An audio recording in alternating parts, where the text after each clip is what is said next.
These are murmurers, complainers. Part 2 of 3. In the Gospels, murmuring appears again when people complained about Jesus. The Pharisees murmured because Jesus received sinners and ate with them. Others murmured because they did not understand his teaching. Some murmured when he said he was the bread from heaven. This shows that murmuring can also come from religious pride. People can complain against the very mercy, truth, and salvation God is offering, as John 6:43. Jesus therefore answered and said unto them, Murmur not among yourselves. Jesus commanded them to stop murmuring because their complaints came from unbelief and misunderstanding. Instead of arguing among themselves, they needed to listen, trust his words, and receive truth humbly. Luke 15:2. And the Pharisees and scribes murmured, saying, This man receiveth sinners and eateth with them. They were murmuring against grace.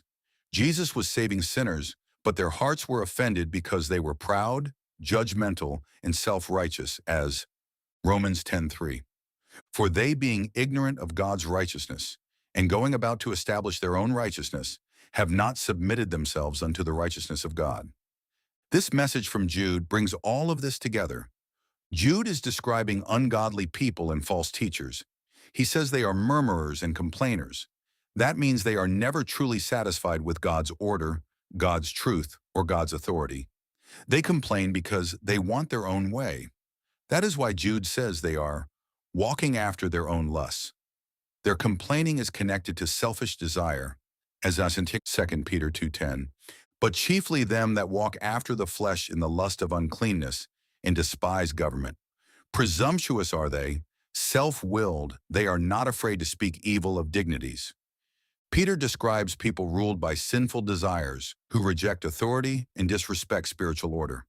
They are bold in pride, self-willed, and unafraid to speak evil of dignities, showing rebellion, uncleanness, arrogance, and a heart not submitted to God's authority and truth. It does not mean we can never speak truth about wrongdoing. The Bible allows righteous correction. Then Jude says, Their mouth speaketh great swelling words. This means they use proud, impressive, inflated speech. They may sound powerful, spiritual, or important, but their words come from pride, not truth, as Psalm 12:3-4.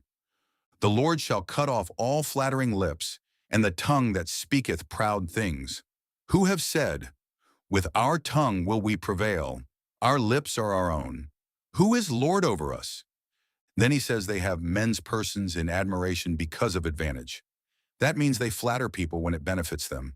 They admire certain people, not out of true love, but because they want something from them. So Jude connects murmuring with pride, selfishness, manipulation, and false spirituality, as Proverbs 29:5.